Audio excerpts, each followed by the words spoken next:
tarder, je passe à notre ami CSA qui va nous éclairer sur les principales dispositions de la loi de finances, IS, TVA, IR, droit d'enregistrement. On laisse la nouveauté principale à ces aides pour la traite.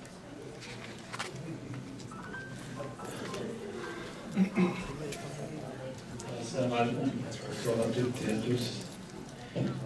Je remercie les organisateurs, je remercie la SOGN,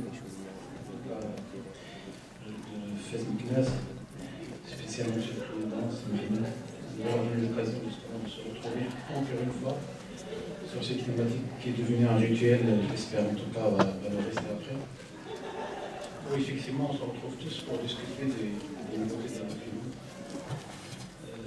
Je dois d'abord commencer par féliciter Sergio pour le remercier aussi pour cette initiative, pour cette convention que nous venons de signer.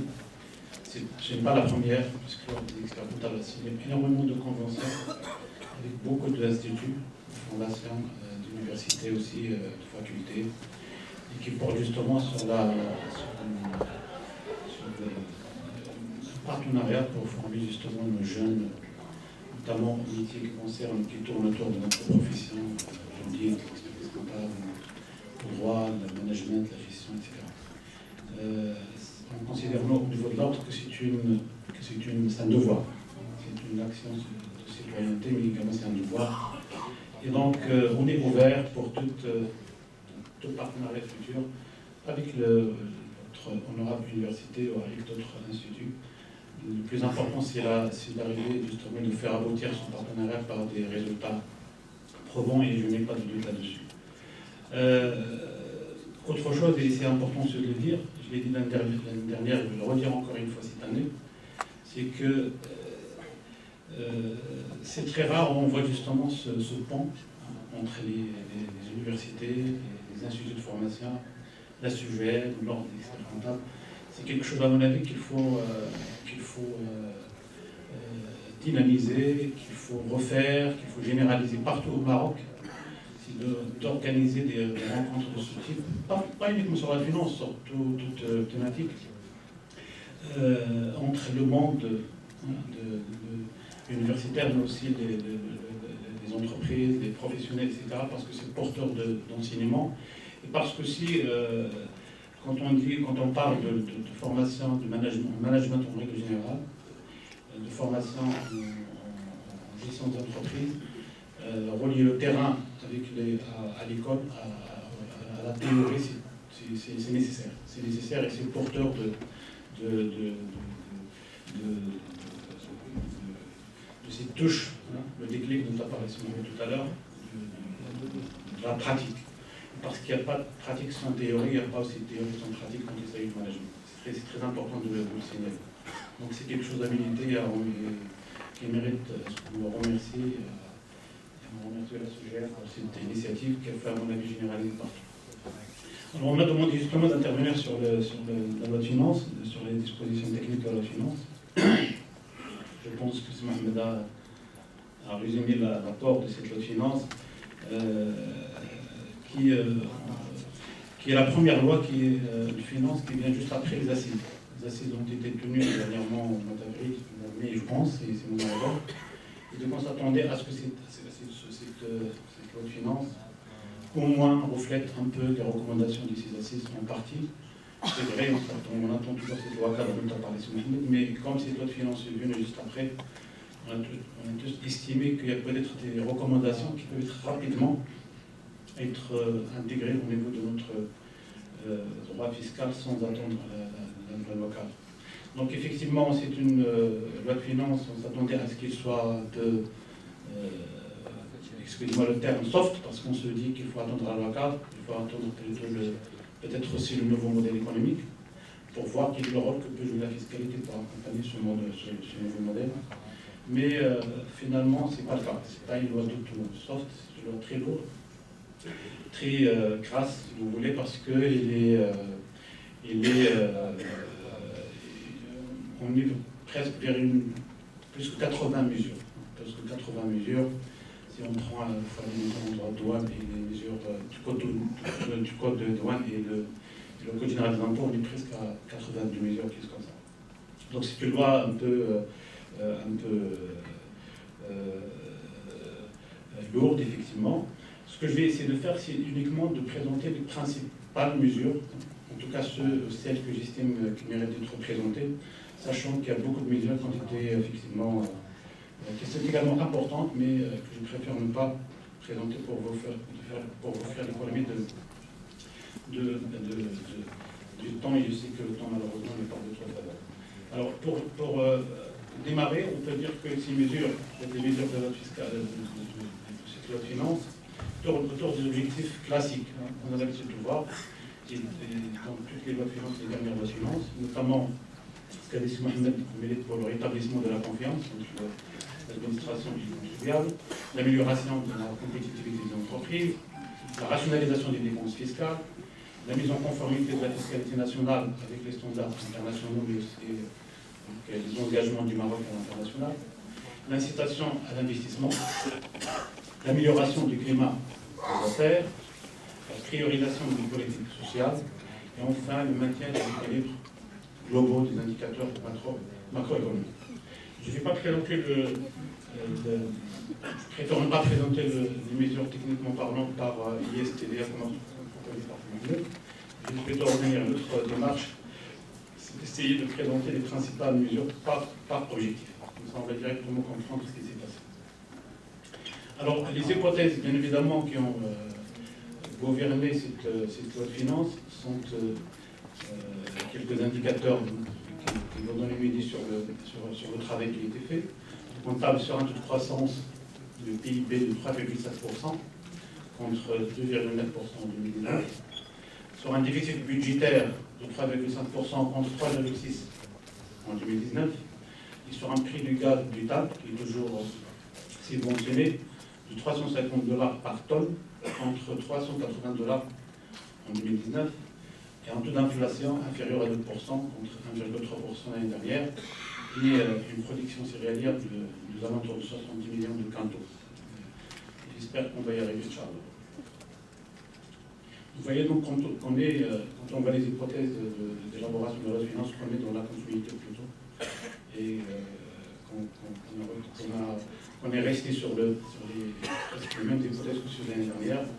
Et bien évidemment, l'un des objectifs importants de la fiscalité partout au monde, c'est justement d'alimenter le budget d'État, comme il a été dit par Mohamed. Et donc on voit clairement que les équilibres macroéconomiques aussi sont importants et qui sont présents. Alors je vous propose de présenter les principales mesures selon ce contenu. Au premier, je vais essayer de présenter les principales mesures qui concernent l'investissement et l'amélioration de l'environnement des affaires.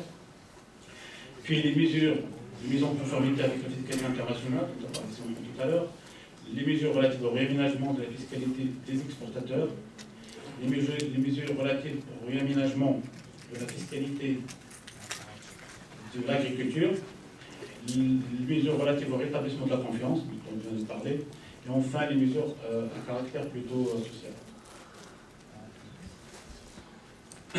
Alors, quand on parle de soutien à l'investissement, je commence par la première mesure, qui est aussi, à mon avis, importante, ne serait-ce que de principe. C'est cette mesure qui consiste à relever le montant de la participation qui ouvre droit à la réduction d'impôts relative aux entreprises, à la prise de participation des entreprises innovantes dans la nouvelle technologie, et qui consiste à ramener le montant de la participation qui ouvre droit à la réduction de l'IS de 200 000 dirhams à 500 000 dirhams. Ça veut dire qu'on a presque doublé ou triplé le montant de cette prise de participation, avec une date d'effet bien évidemment pour les prises de participation à compter du 1er janvier 2020. La deuxième mesure, c'est l'amélioration du régime incitatif applicable aux opérations d'apport de patrimoine et aux opérations d'apport des titres de capital à une société holding. C'est l'ancien régime d'apport des titres de capital par les personnes physiques à des holdings à créer ou existantes. qui est daté de 2016 et qui est maintenant reconduit sans date limite. C'est-à-dire qu'il va rester permanent de le coût général des impôts. Et donc cette mesure va permettre aux personnes physiques, par exemple, d'accompagner aussi la dynamique que nous avons constatée ces dernières années dans les opérations de fonds d'investissement, de prises de participation, etc. C'est une mesure extrêmement importante qui va avoir certainement un impact important sur la restructuration de notre économie dans le futur. La nouveauté par rapport à l'ancien régime qui a pris fin 2016, c'est qu'il est maintenant ouvert, il n'est pas limité de l'OTAN.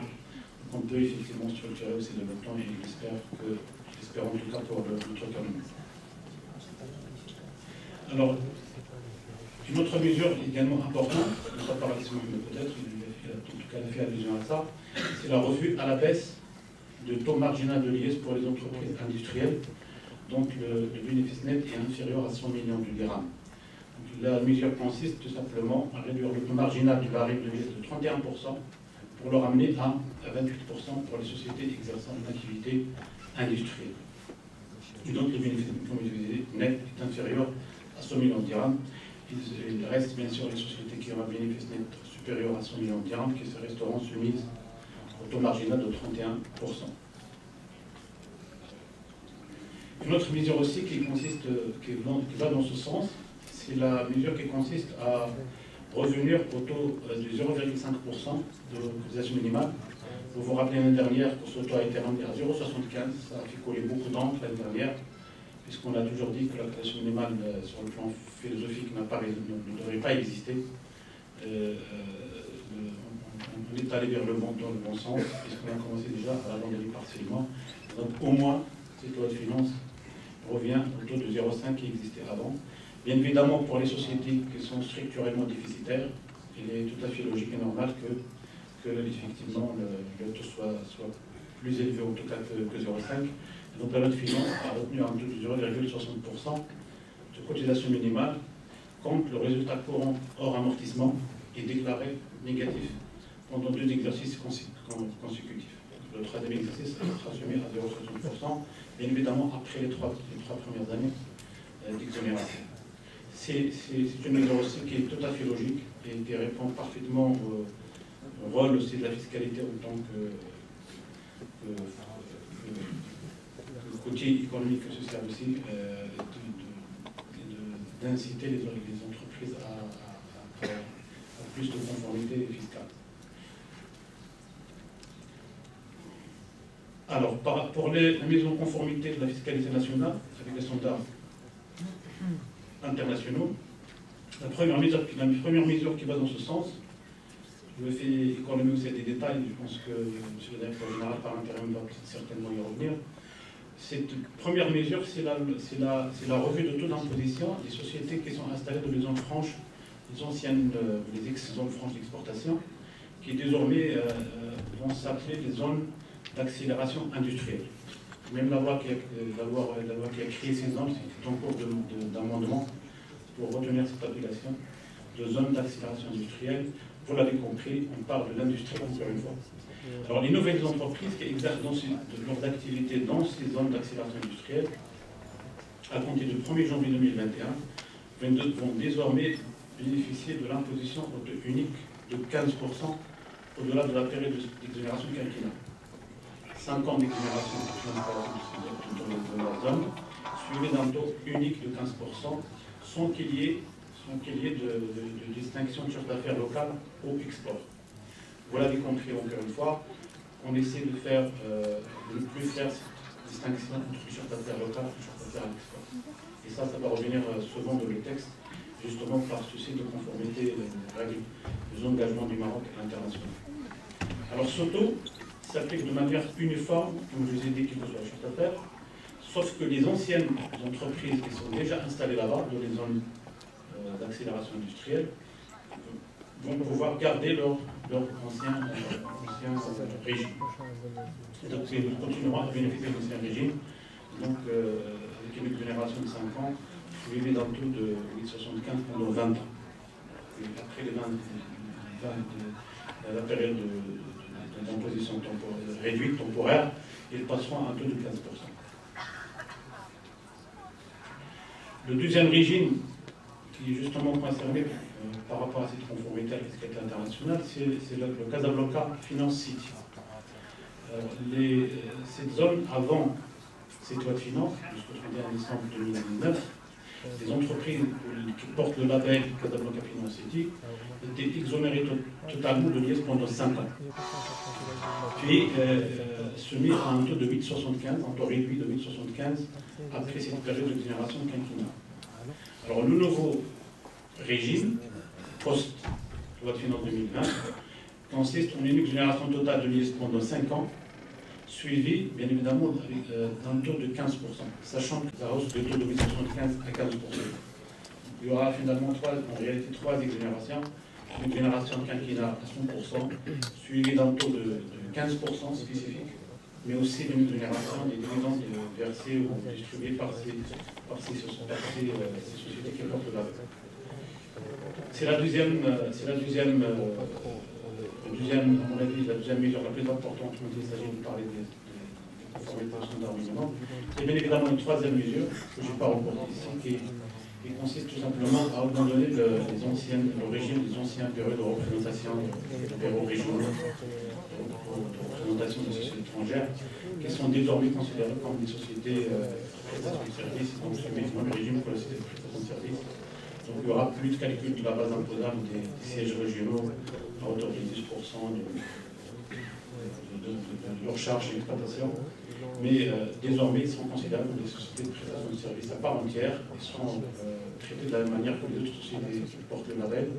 Donc exonération 5 ans, suivi d'un taux spécifique de 15% et exonération des dividendes des produits similaires versés ou mis à la disposition ou inscrits en compte. 3, si vous voulez, Casablanca Finance City, ces deux régimes ce régime a été revu en temps. Troisième mesure qui suit cet effort, si vous voulez, de mise en conformité et de conformité aux standards internationaux, mais c'est beaucoup plus conformité aux engagements des Marocains internationaux pour être précis. C'est l'institution d'une déclaration pour les sociétés internationales, les sociétés qui ont pour les multinationales, qu'elles soient marocaines ou étrangères d'ailleurs, l'institution des déclarations pays par pays.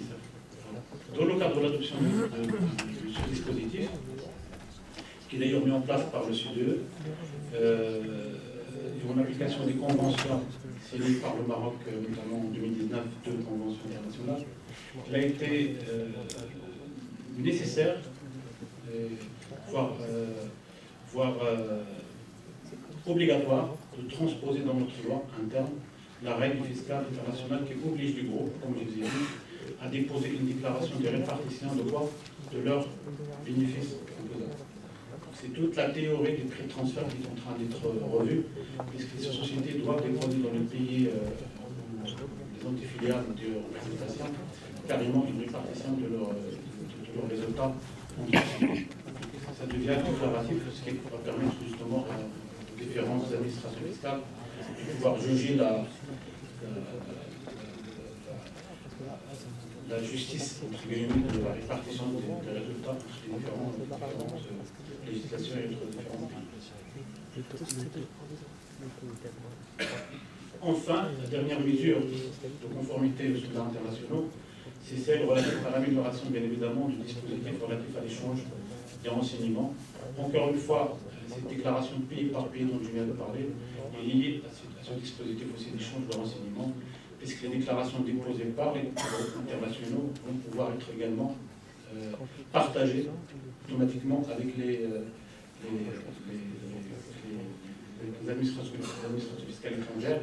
Donc la loi de finances intègre ce dispositif qui existe en réalité avant 2019, il existe depuis déjà une année ou deux, mais maintenant il est rédigé de manière conforme aux standards internationaux.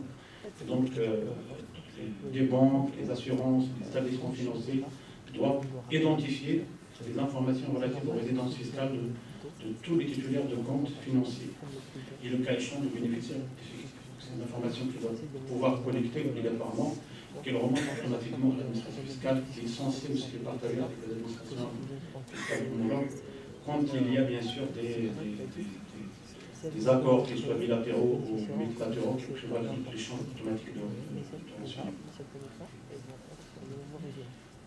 Et bien évidemment, cette mesure est applicable à partir du 1er janvier 2020. Bien évidemment, le texte il prévoit bien évidemment un texte réglementaire qui doit clarifier le comment. Et après la sortie du texte, cette mesure entrera en application effectivement.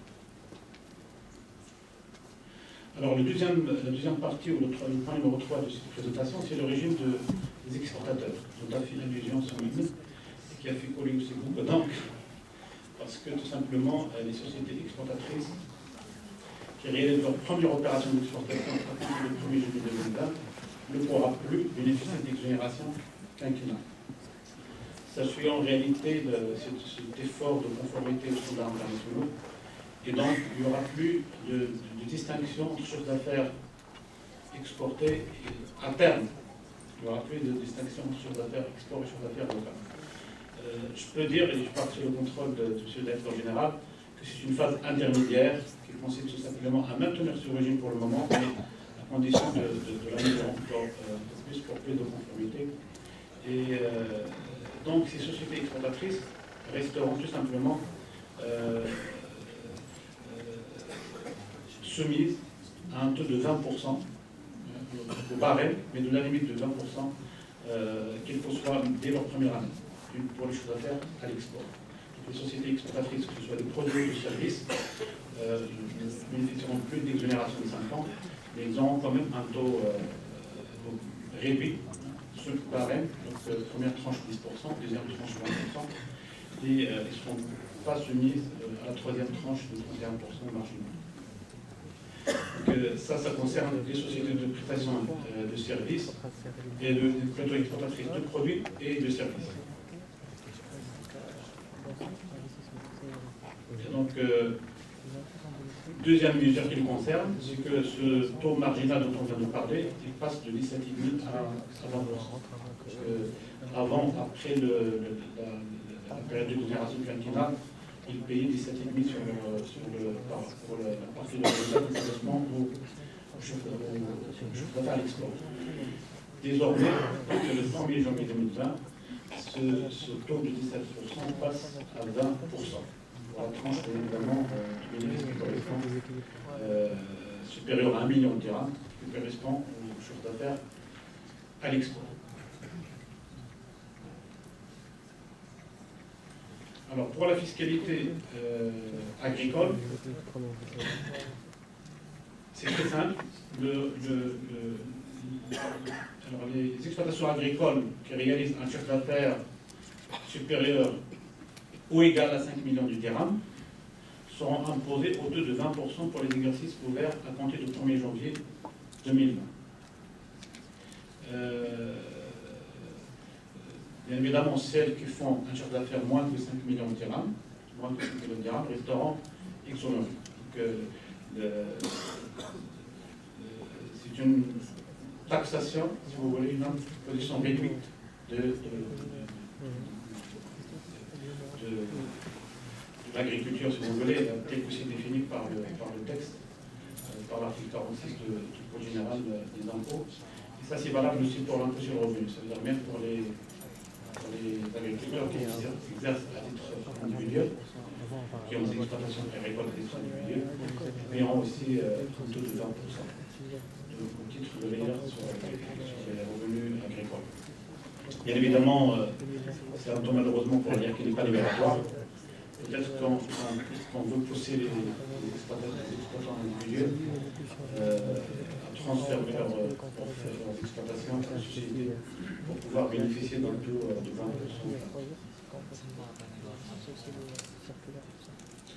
Alors, toujours en matière d'agriculture, en matière de TVA, la loi de finances prévoit justement la taxation d'un certain nombre de produits qui étaient exonérés jusqu'à aujourd'hui, notamment les abrissaires et les éléments entrants de leur fabrication, les moteurs à combustion interne stationnaire, les pompes à axe vertical et les motopompes, des pompes immergées, les scarificateurs, ne me dites pas c'est quoi parce qu'il y a des choses que je ne connais pas. Les scarificateurs et les tarières, le matériel de micro-irrigation pour goutte à goutte ou par aspersion.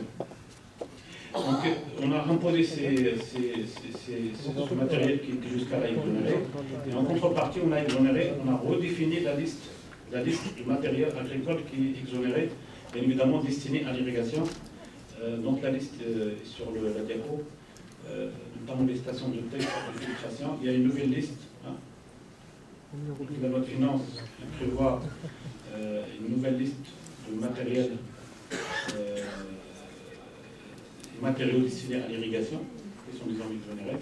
Et bien évidemment, en parallèle, on a modifié aussi le décret sur les décrets d'application relatifs à la TVA, qui prévoit les modalités, les documents qu'il faut présenter et la procédure d'exonération. Donc même le décret a été modifié pour intégrer ces modifications. Et pour surtout, ça c'est important de les signaler, prévoir comment les agriculteurs ou les importateurs vont pouvoir justifier que ce matériel est destiné réellement à l'agriculture et pas à autre chose. Donc le décret définit la manière et le document qu'il faut produire pour justifier de cette exonération. Reste bien évidemment l'exonération à l'intérieur qui reste toujours soumise à la même procédure qu'auparavant. Donc cette mesure, il faut la lire en parallèle, en même temps, avec l'amendement de décret sur la TVA. Alors quand il s'agit de la confiance, dont a parlé son public, effectivement la loi de finances a apporté un certain nombre de mesures, notamment on a souvent appelé par abus de langage amnistie parfois. La première mesure, c'est la régularisation des déclarations fiscales. Il s'agit de l'institution d'une déclaration tout simplement rectificative, spontanée. Je ne rentre pas dans les détails parce que certainement Khaled Zadou va en parler. Par les contribuables dont les déclarations fiscales comportent des erreurs, des insuffisances ou des omissions concernant les opérations non comptabilisées, ayant pour conséquence une insuffisance de chiffre d'affaires ou de la base imposable. Ces contribuables vont pouvoir évidemment déposer une déclaration rectificative en contrepartie, bien évidemment pour les exercices non prescrits de 16, 17 et 18, et en contrepartie bénéficier bien évidemment d'une dispense de paiement des pénalités, majorations et intérêts de retard, d'accord. Mais aussi, ils vont pouvoir bénéficier dans certaines conditions de la dispense de contrôle fiscal de ces déclarations. Déposer une déclaration rectificative, vous payez le complément, de la loi de finances liste les impôts et taxes qui sont concernés par ces déclarations rectificatives, et en retour, le contribuable bénéficiera d'une dispense de paiement de majoration, pénalité et intérêt de retard. Et pour bénéficier de la dispense du contrôle fiscal, bien évidemment, il y a un certain nombre de conditions qu'il faut remplir, dont certainement je dois en parler. La deuxième régularisation, c'est la régulation fiscale au titre de revenu foncier. Là-bas, on ramène. Je ne l'ai pas vu, mais j'ai vu le. Par exemple, la salle, je me suis dit bon.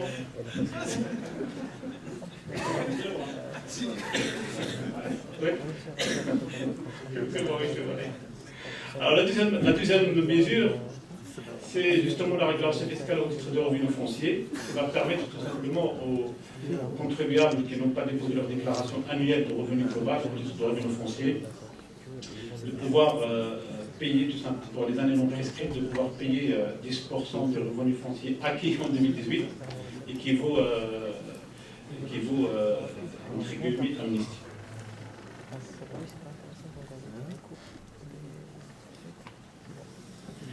Troisième mesure qui vise justement l'incitation des contribuables à régulariser de manière volontaire leur situation fiscale, c'est la mesure, je pense, qui a décollé le plus de.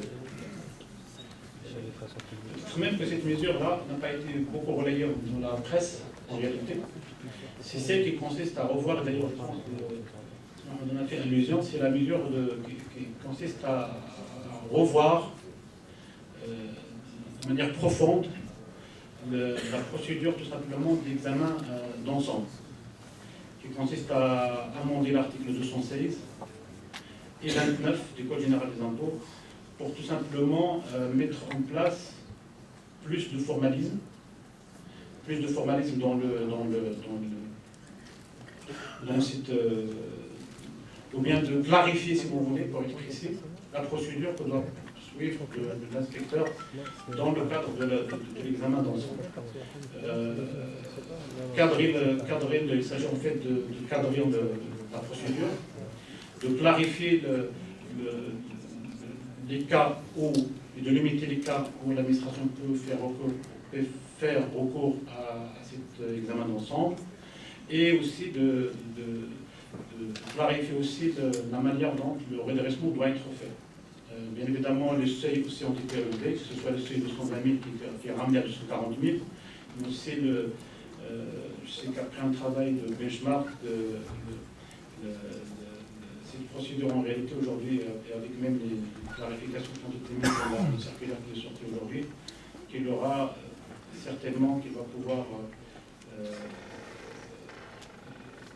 aider justement au rétablissement de cette confiance dont on a parlé tout à l'heure. Parce que le travail, même les inspecteurs vont pouvoir travailler dans un climat de transparence, où la procédure est transparente, où les méthodes utilisées sont quasiment, je dirais, logiques.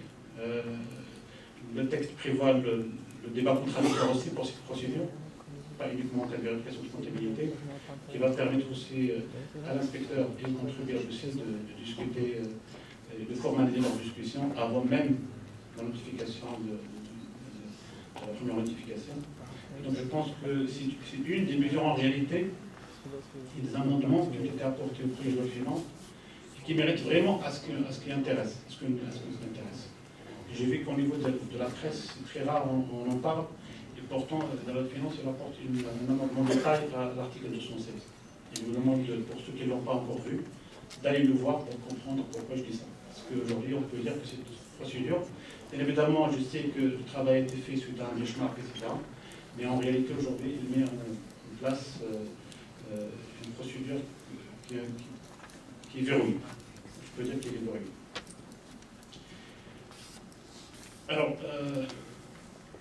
bien évidemment, l'ancienne amnistie, entre guillemets, des avoirs illiquides détenus à l'étranger revient fait surface, puisque, selon la loi de finances 2020, il est prévu aussi de régulariser spontanément la situation fiscale des personnes physiques et morales résidant au Maroc au titre des avoirs et liquidités détenus à l'étranger.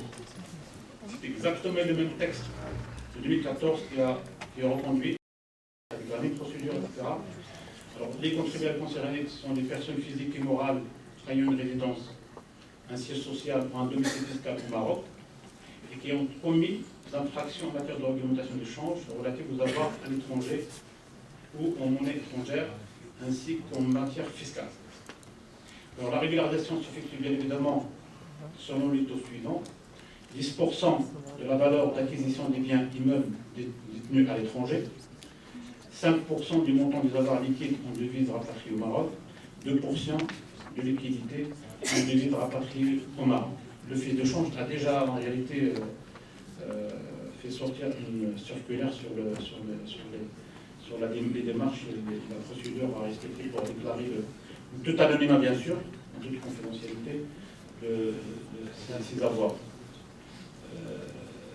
Alors, on me demande de faire vite, et moi je pense que...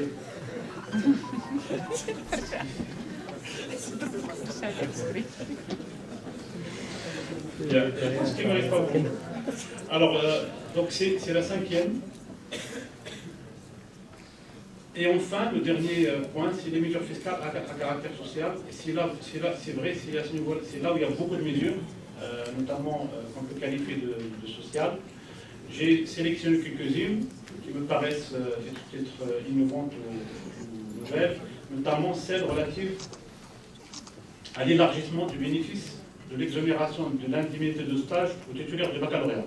Parce que jusqu'à fin décembre, c'était les titulaires, les diplômés de l'enseignement supérieur et de la formation professionnelle qui pouvaient prétendre à cette indemnité de stage sont payés ni la CNSS, ni les cotisations de CNSS, ni la l'IR sur salaire jusqu'à 6 000 dirhams.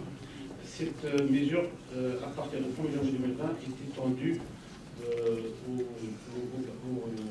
bachelier ou titulaire du baccalauréat. L'exonération également de la cession d'un immeuble ou partie d'immeuble occupé à l'habitation principale. Donc, à partir de 2020, même les contribuables ou les opérations plutôt de cession d'un immeuble ou partie d'immeuble qui est occupé à l'habitation principale, par son propriétaire bien évidemment, peut bénéficier de l'exonération de l'IR, même si la durée ou le délai de saison n'est pas respecté. L'habitation de saison n'est pas respectée. Bien évidemment, la loi prévoit un certain nombre de conditions. Il faut que le prix soit séquestré auprès d'un notaire ou payer carrément l'impôt à l'administration qui s'engage à vous le restituer si vous justifiez de l'acquisition de nouvelle habitation principale dans un délai de 6 mois. Ça aussi, je sais que ça a été beaucoup relayé dans la presse. Troisième mesure, c'est le relèvement de l'abattement fiscal pour les retraités, pour les pensions de retraite, qui ne dépasse pas 168 000 dirhams à 60%, au lieu de 55%, jusqu'à fin 2019, de 55%. Et donc, pour la première tranche de 168 000 dirhams, le taux d'abattement n'est plus de 55, il est de 60%. Je pense que je vais m'arrêter là. Bien évidemment, je réitère mes remerciements à le président, toute l'équipe de l'organisation de succès de la Commission. Je reste bien évidemment à votre disposition. S'il y a des réponses, des questions qu'on peut effectivement clarifier, parce qu'il y a beaucoup de mesures que je n'ai pas mis de manière volontaire, pas pour le S'il y a des questions précises, on peut bien évidemment les débattre. Merci beaucoup.